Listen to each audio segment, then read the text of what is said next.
Watching my wife's throat get slit, I'd already imagined 100 ways to kill the man who did it. What I never expected was this. I posed as a cop to pull the gas station's security footage from before her murder. Then 2 real armed officers burst in, and suddenly I was suspect number 1. I had no choice. I needed to find the real killer, clear my name, and finish him myself. Stop what you're doing, Mr. Mills! Step away from the desk!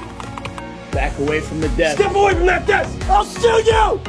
Back away from the goddamn desk! Once I had a lock on the killer's description, I didn't run. I raised my hands calmly and let them take me. That was always part of the plan. Even surrounded by dozens of armed cops, I stayed cool. Right as I was about to make my move, the lead detective told his men to hold position and wait for SWAT backup. He knew exactly how dangerous I was, more than the officers on scene could handle. But the guys escorting me didn't take it seriously. They figured they'd have me back at the station in 10 minutes. That arrogance was about to cost them. I'd already picked the handcuffs open with a strip of metal hidden in my watch band.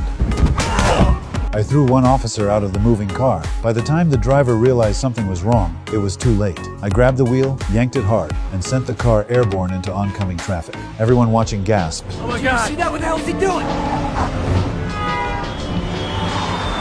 But that was nowhere near the limit. Just as I was about to get clear, a fully loaded flatbed truck jackknifed out of nowhere.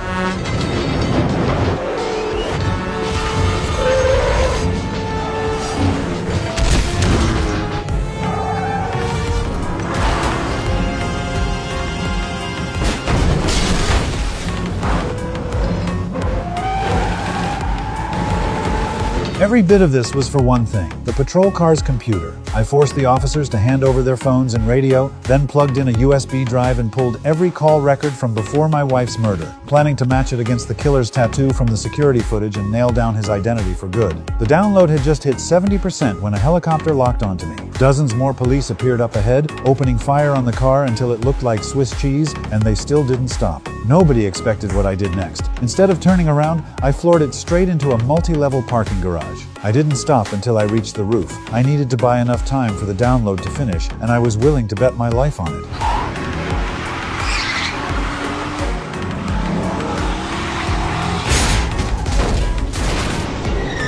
The elevator shaft was the fastest way out, and the most dangerous. If I blacked out during the fall, I'd die in the fire below.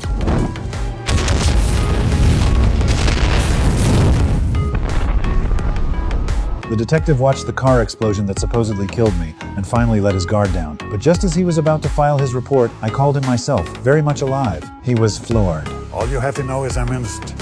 Give me 2 days and I can prove it. I can find out who did it.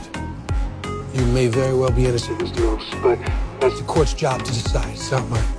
My job is to bring you in and let the law take its course. That's it.